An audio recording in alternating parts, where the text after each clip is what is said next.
Hello hi. This is Vishal Birthwal, the host of untold talks, जहाँ पे हम बात करते हैं अर्लियर स्टार्टअप और उन लोग की जो जीरो से कुछ रियल बिल्ड कर रहे हैं। सो आज जयपुर से हमारे साथ हैं ओंकार सिंह, धरती अमृत के फाउंडर। तो सर बताइए, आपने एज अ मरीन कमांडो थे आप, उसके बाद फिर आपने धरती अमृत की शुरुआत किस, क्या जर्नी थी आप? सबसे पहले तो सभी दर्शकों को नमस्कार। मेरा नाम ओंकार सिंह शेखावत है। अभी मेरा ये सेकंड कैरियर ऑप्शन है जिसमें मैं फिलहाल हूँ।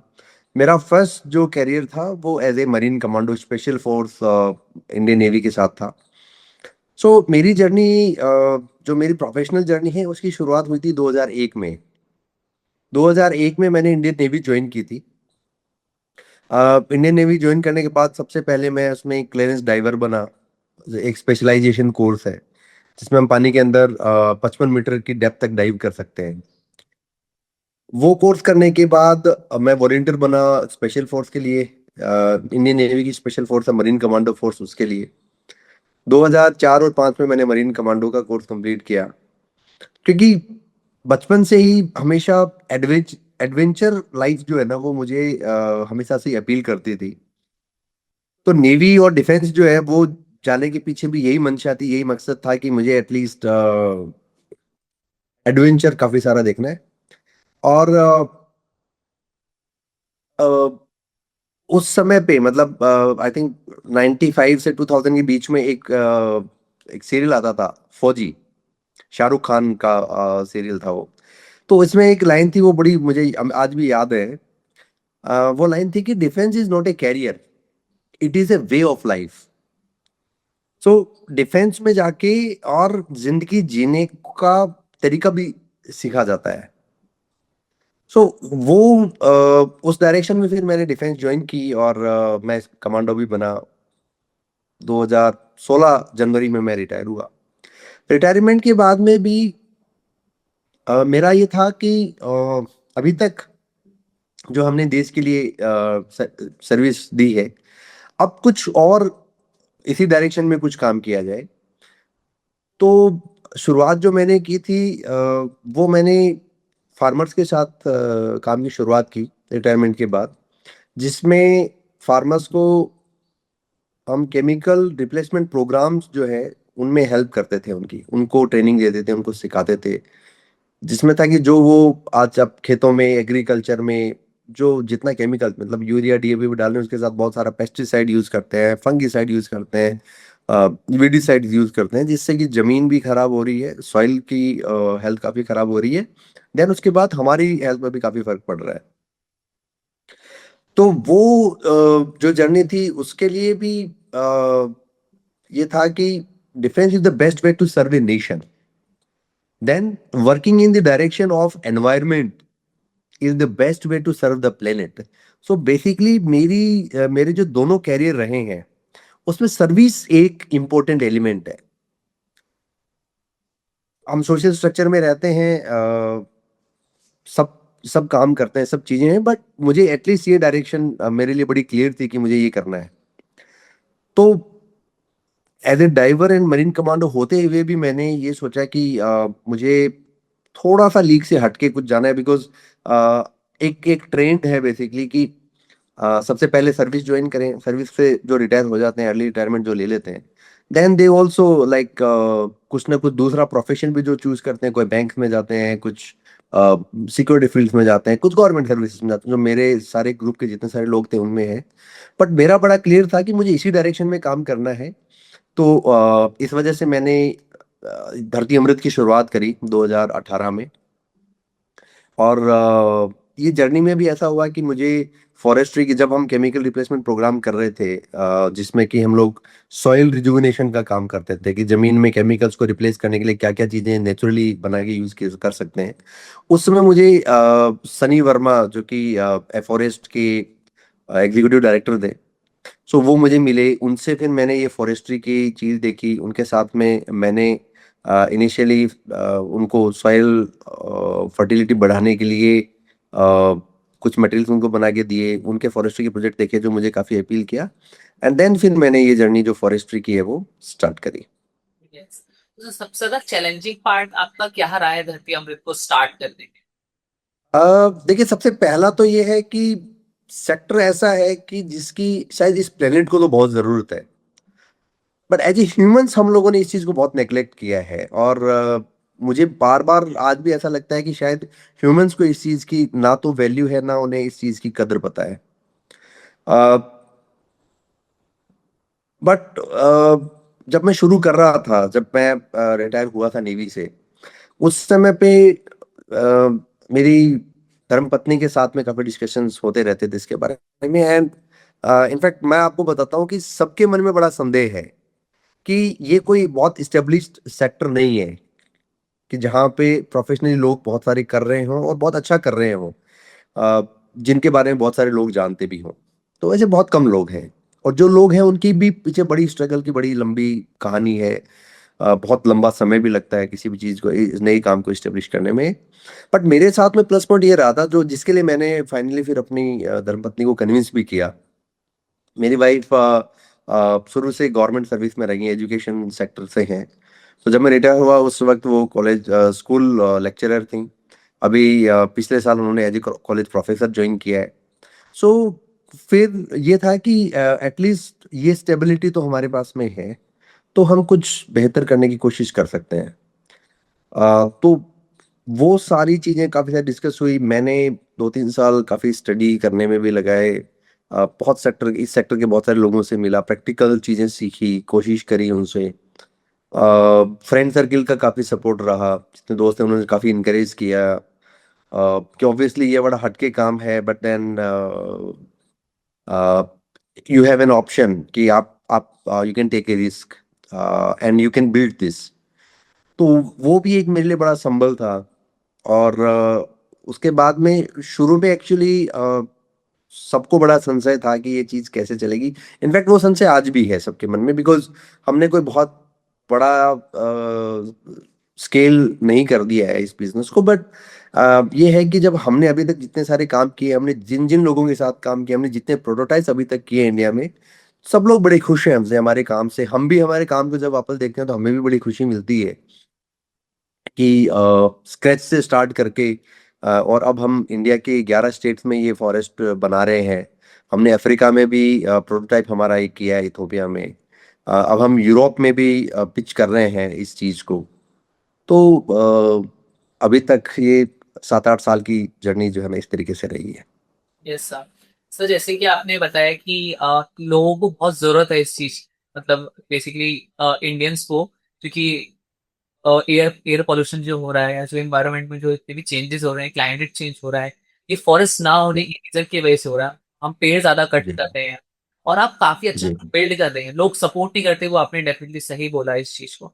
बट आपको इस जर्नी में आपको कभी ये लगा कि मेरे को 8 साल हो चुके हैं रन करते हुए, बट लोग सपोर्ट नहीं कर रहे हैं, लोगों को समझ में नहीं आ रहा, लोग ट्री कट करके अपना कुछ कुछ मॉल बना रहे हैं, कुछ और अदर इंडस्ट्री क्रिएट कर रहे हैं। तो आपको कभी लगा कि मेरे को ये बंद कर देना चाहिए, या क्या आपको मोटिवेट करता है जिस रीजन की वजह से आप रन करते हैं लोगों के ना सपोर्ट करने के बाद? तो देखिए, ये उतार चढ़ाव आते रहते हैं। ये उतार चढ़ाव मेरी इस जर्नी में भी कई बार आए हैं।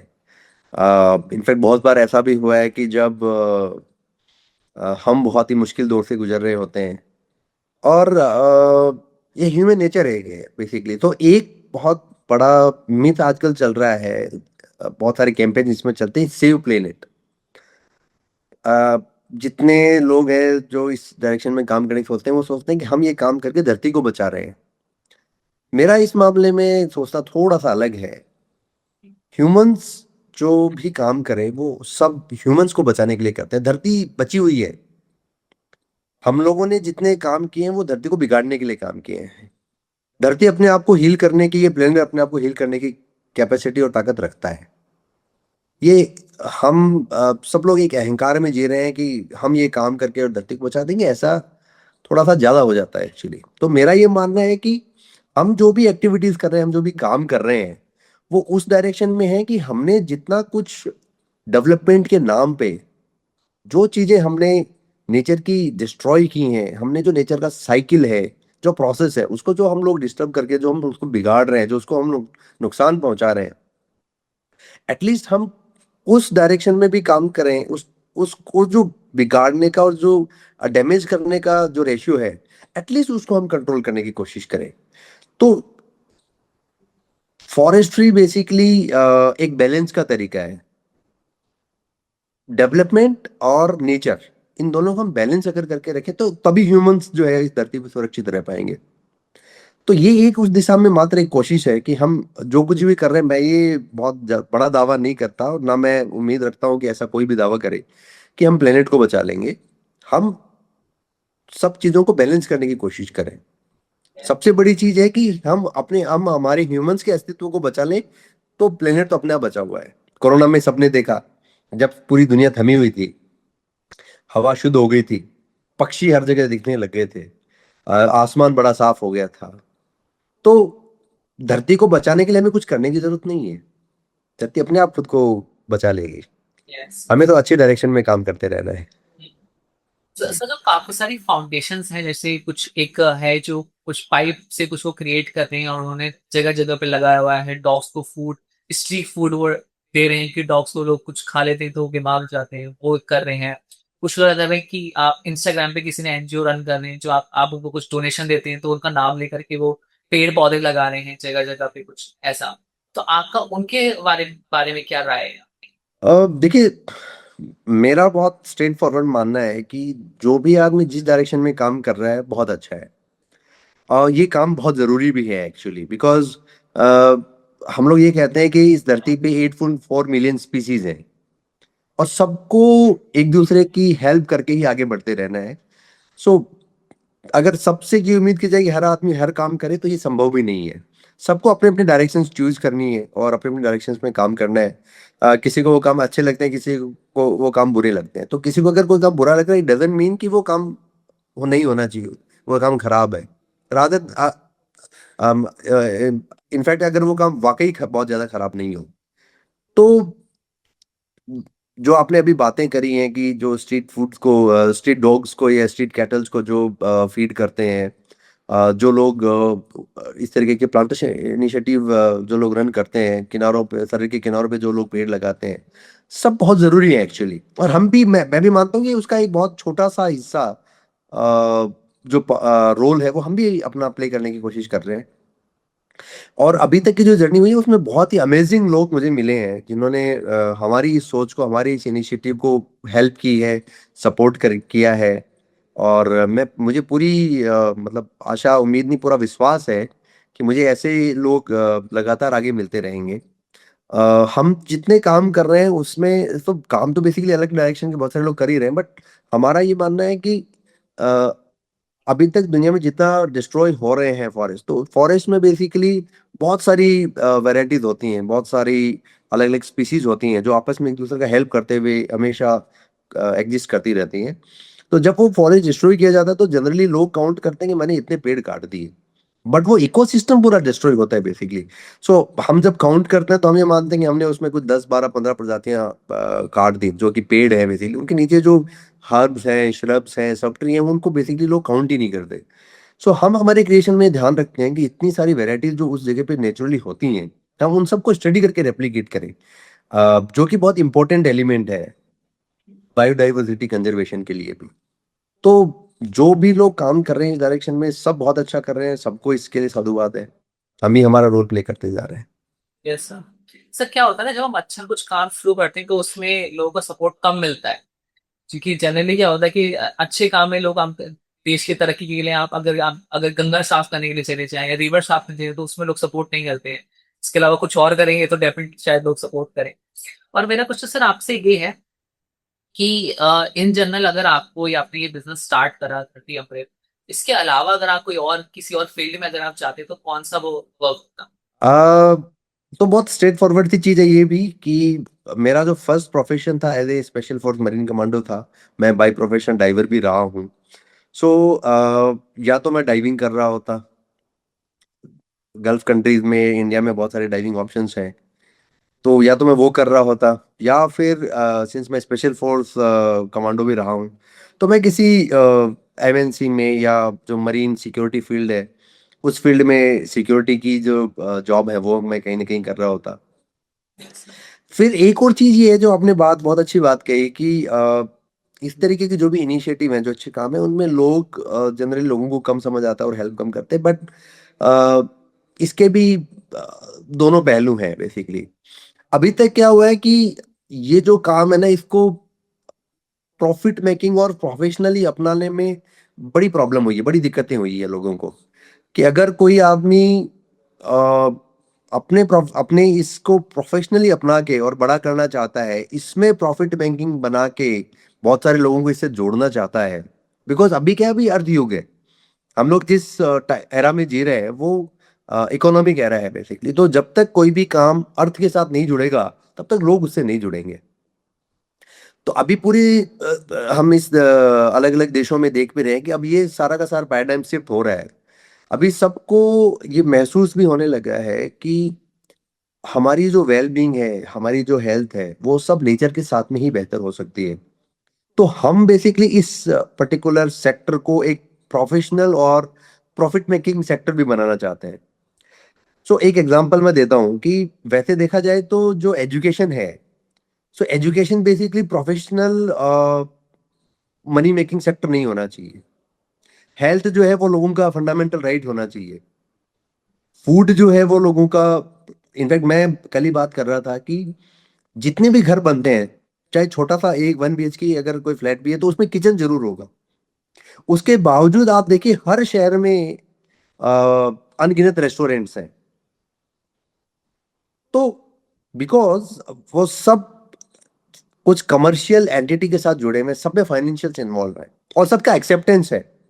और मुझे लगता है कि ये पर्टिकुलर सेक्टर जिसको एज ए नॉन प्रॉफिट माना जाता है, नॉन प्रॉफिट बना के कुछ लोगों ने छोड़ दिया है। सो ये वाला भी एक बहुत आगे आने वाले समय में बड़ा प्रॉफिट मेकिंग सेक्टर बनेगा। लोग इसमें इस तरीके से भी देखेंगे कि ये सेक्टर को भी प्रोफेशनली लोग अपना सकते हैं, इस सेक्टर को भी लोग प्रॉफिटेबल सेक्टर बना के और बहुत सारे लोगों को इसमें जोड़ सकते हैं।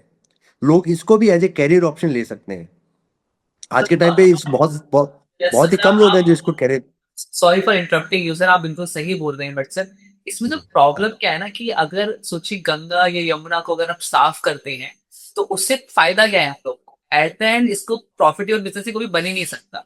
प्लास्टिक रिसाइकलिंग करके साउथ में इतना प्लास्टिक रिसाइकलिंग हो रहा है, लोग उससे दीवार बना रहे हैं, कुछ अलग प्रोडक्ट बना रहे हैं, कुछ प्लास्टिक का कुछ क्रिएट कर रहे हैं, बट उसको लोग इनिशिएटिव नहीं लेंगे। कभी आपने सुना है कि आईबीओ आ गया किसी प्लास्टिक कंपनी का जो रिसाइकलिंग में करती है? साउथ में इतनी कंपनीज हैं, कुछ सपोर्ट ही नहीं करती, जी। ना उन लोगों की कॉस्ट ही इतनी हाई हो जाती है। मेरा पॉइंट ये है कि बात इनकी प्लास्टिक को रिसाइकलिंग करके न्यू प्रोडक्ट करना, उसको अच्छे से कुछ ब्लेंड करके उसको बना रहे हैं। इट्स रियली गुड हम्म। कि आप इन्वायरमेंट की हेल्प कर रहे हो। जब आप किसी चीज की जी। हेल्प करते हो तो उसका प्रॉफिट नहीं देंगे। This is the main motto. तो सर आप शार्क टैंक में गए थे, आपकी शार्क टैंक की जर्नी के बारे में कुछ बताइए। अ, तो शार्क टैंक बेसिकली जितने नए बिजनेसेस होते हैं, उस आइडिया को एक तो ये होता है कि लोगों तक पहुंचाने का। देन उसके बाद जो इनफैक्ट मैं पिछले जो 4 सीजन रहे थे, उन सभी सीजन्स के एपिसोड्स को मैंने देखा, काफी सारा एनालाइज किया, एंड देन ये भी बड़ा मेरे लिए फैसिनेटिंग होता है कि लोग नए नए आइडियाज को किस तरीके से बड़े बिजनेस में कन्वर्ट करते हैं। क्योंकि मेरा बैकग्राउंड बिजनेस का नहीं है। मेरी एजुकेशन जो है वो भी कोई बिजनेस एडमिनिस्ट्रेशन की वैसी नहीं रही है। मैं तो विशुद्ध रूप से ग्राउंड का आदमी हूँ, कमांडो रहा हूँ। तो मेरे लिए ये बड़ा इंटरेस्टिंग था कि मैं जाके देखूं कि जब हम बात करते हैं तो क्या चीज़ें निकलती हैं, कॉग्स क्या होता है, एबिटा क्या होता है, ये सब चीज़ें भी मुझे शार्क टैंक के जितने मैंने एपिसोड देखे वहां से मुझे पता चला, वहां से काफ़ी नॉलेज मुझे गेन हुआ। एंड बहुत सारी चीज़ें, इनफैक्ट जब हम इसकी तैयारी कर रहे थे तो काफ़ी सारी चीज़ें हमें भी पता चली कि बिजनेस को बेसिकली क्या क्या फंडामेंटल्स होते हैं जिससे कि बिजनेस बड़ा हो सकता है, कैसे इसको आगे फैलाया जा सकता है। और ये भी एक अपने आप में बड़ा अच्छा एक्सपीरियंस रहा कि जो 5 शार्क्स जिनके सामने हमने हमारे बिजनेस आइडिया को पिच किया, जिनमें कि अमन गुप्ता जो बोर्ड के CMO हैं, फिर नमिता थापर एमकेआर फार्मा की जो MD हैं, उसके बाद हार्दिक कोटिया जो कि रेजोन के ऑनर हैं, अनुपम मित्तल और कुणाल बहल। अनुपम मित्तल जो कि आपका शादी.com के ओनर हैं कुणाल बैल, जिनके बहुत सारे वेंचर्स हैं। तो उनसे काफी कुछ सीखने को मिला। सबने बड़ा काम तो बड़ा अच्छा कहा, बट मैं यही बोलता हूँ, अच्छा कहना और अच्छे को करना ये दो बहुत डिफरेंट एस्पेक्ट है, दो बहुत डिफरेंट पहलू हैं। हमारे काम को हर आदमी अच्छा कहता है, बट जैसे ही बात एग्जीक्यूशन की आती है तो लोग थोड़ा सा उसमें कतराते हैं कि नहीं इसमें तो क्या जरूरत है, सब कुछ चल तो रहा है। बट देन मैं आज अनिल अग्रवाल जी जो कि वेदांता के चेयरमैन है, उनका एक अच्छा सा पोस्ट में पढ़ रहा था कि जो बड़े बिजनेसेस आज तक जो बिल्ड हुए हैं वो अनस्टेबिलिटी पे, मतलब एक बड़ा अच्छा वर्ड मैं भी भूल रहा हूँ उस वर्ड को, उस पे खड़े हुए हैं।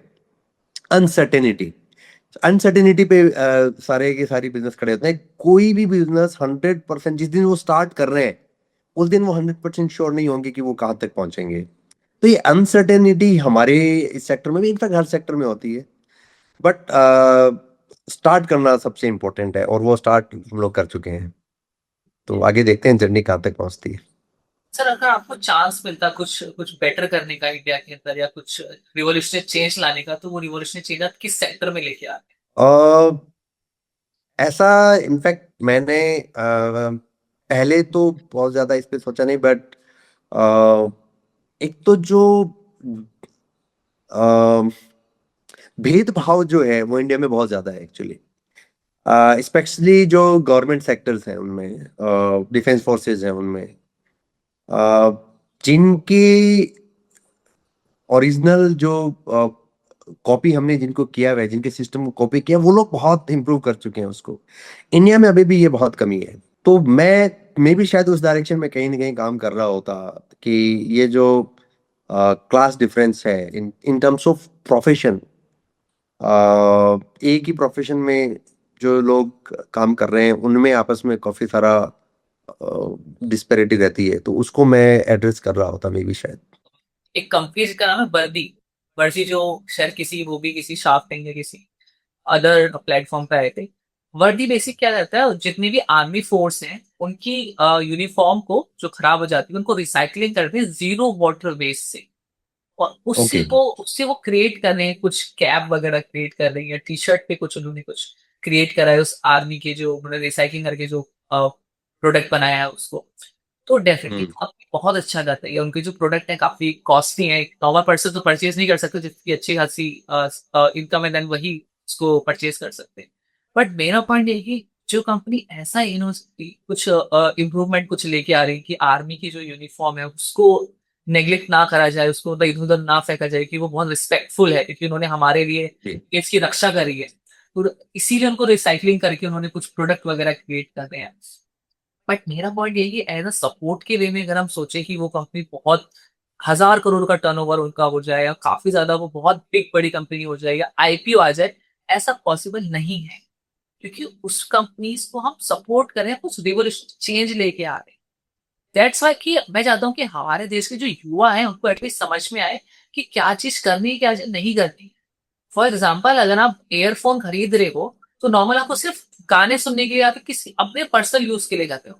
बट जहाँ पे सपोर्ट की बात आती है, किसी आपको किसी कंपनी को आप इन्वायरमेंट पे जब सपोर्ट कर रहे हो तो उसका कोई चेंज नहीं है, आप उससे कुछ प्रॉफिट नहीं सोचते हो। अगर मैंने अपने घर पे पेड़ पौधे लगाए हुए हैं तो पौधा की आप मेरे घर पे जो ऑक्सीजन है वो थोड़ी बेटर हो जाए इन्वायरमेंट चेंज के लिए। ये नहीं कि मैंने अपने घर पे पेड़ लगाया तो सब जगह पे ऑक्सीजन थोड़ी बेटर हो जाएगी, या जो जितना भी एयर पोल्यूशन हो रहा है वो कम हो जाएगा, बट थोड़ा सा इंप्रूव हो सकता है।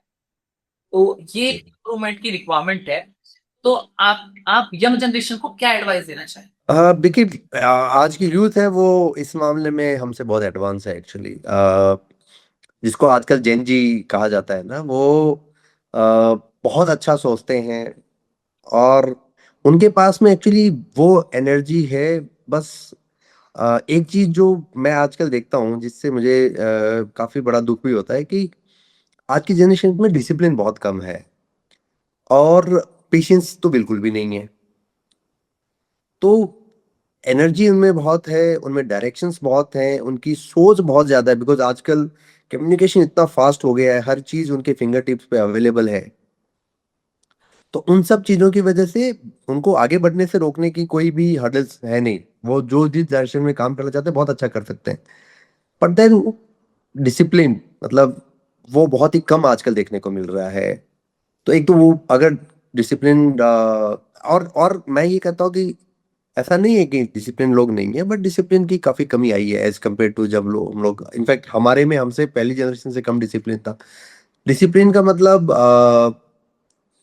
खुद को फोकस करके आप जो करना चाहते हैं उस पे पूरी शिद्दत के साथ उसमें जुटे रहना, मैं एक इस डिसिप्लिन की बात कर रहा हूँ। वो है देन उनमें पेशेंस बहुत कम बचा है, मतलब वो बहुत जल्दी जल्दी रिजल्ट्स चाहते हैं। तो जो भी चीज आप करना चाहते हैं, हर चीज का एक प्रोसेस होता है, हर चीज का एक टाइम टेकिंग क्राइटेरिया होता है। सो इन चीजों को आप हमेशा वैल्यू रखिए।